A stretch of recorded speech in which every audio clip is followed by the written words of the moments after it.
जो मेरे पास 4.5 साल का आया है, पहली बार फेब्राइल सीज़र्स हुए हैं। इस बच्चे को दोबारा 1 साल पहले भी सीज़र्स आए थे, बुखार के साथ ही थे।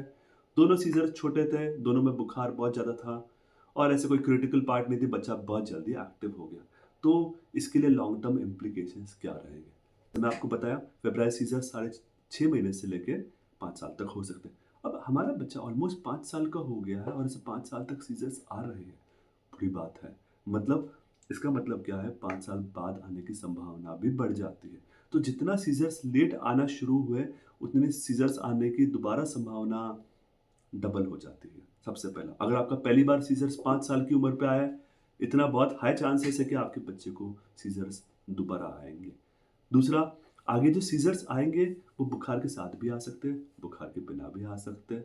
दूसरी बात, कम बुखार पे भी आ सकते हैं। तीसरी बात, अब जिन बच्चों को जितना लेट सीज़र्स शुरू है, 5-6 साल पे शुरू हुए, बुखार के साथ, बुखार के बिना, उनको दोबारा सीज़र्स आने का रिस्क 14 साल तक बना रहता है। मतलब टीन एज तक, प्यूबर्टल डेवलपमेंट कंप्लीट होने तक उनको सीज़र्स का रिस्क बना रह सकता है। सीज़र्स की फ्रीक्वेंसी बहुत अनप्रेडिक्टेबल रह सकती है। वो आप और मैं कोई प्रेडिक्ट नहीं कर सकता।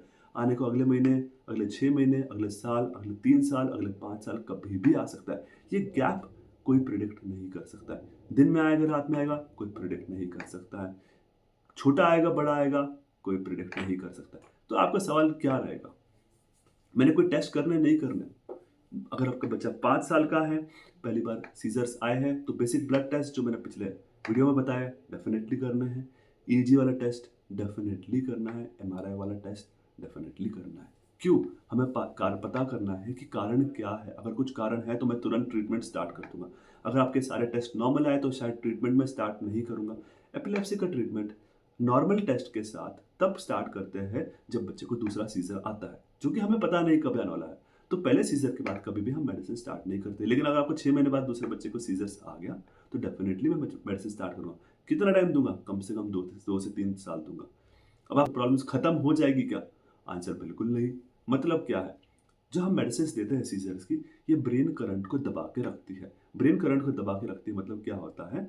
जो नॉर्मल वेव्स ऐसे चल रही है, सीज़र्स में क्या होता है वेव बड़ी हो जाती है और सीज़र आ जाता है। तो सीज़र्स की मेडिसिन्स क्या करती है? ये वेव को बढ़ने नहीं देती। तो जैसे ही मैं मेडिसिन्स बंद करता हूँ, तो सीज़र्स आने की संभावना दोबारा बढ़ जाती है। तो आप बोलोगे फिर मेडिसिन्स का फ़ायदा क्या हुआ? मेडिसिन्स का फ़ायदा ये है कि मेडिसिन्स सीज़र्स को नहीं आने दे रही, आपका बच्चा खुशहाल खेल सक रहा है, स्कूल जा सकता है, उछल-कूद कर सकता है, नॉर्मल स्पोर्ट्स सारे खेल सकता है। अगर आप मेडिसिन नहीं दोगे, तो आपका सीज़र्स का रिस्क हमेशा बना रहता है।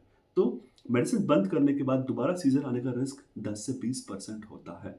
तो अगर आपके मेडिसिन बंद करने के बाद आपके बच्चों को अगर सीज़र आते हैं, मतलब आपके ब्रेन के जो करंट्स हैं, एब्नॉर्मल करंट्स हैं, सीज़र वाले करंट से वो हमें अभी भी एक्टिव है, मतलब हम मेडिसिन्स बंद नहीं कर सकते। तो दोबारा हम 2-3 साल के लिए मेडिसिन्स देते हैं, दोबारा हम सेम प्रोसेस करते हैं, हम टेस्ट करते हैं, मेडिसिन्स बंद कर देते हैं।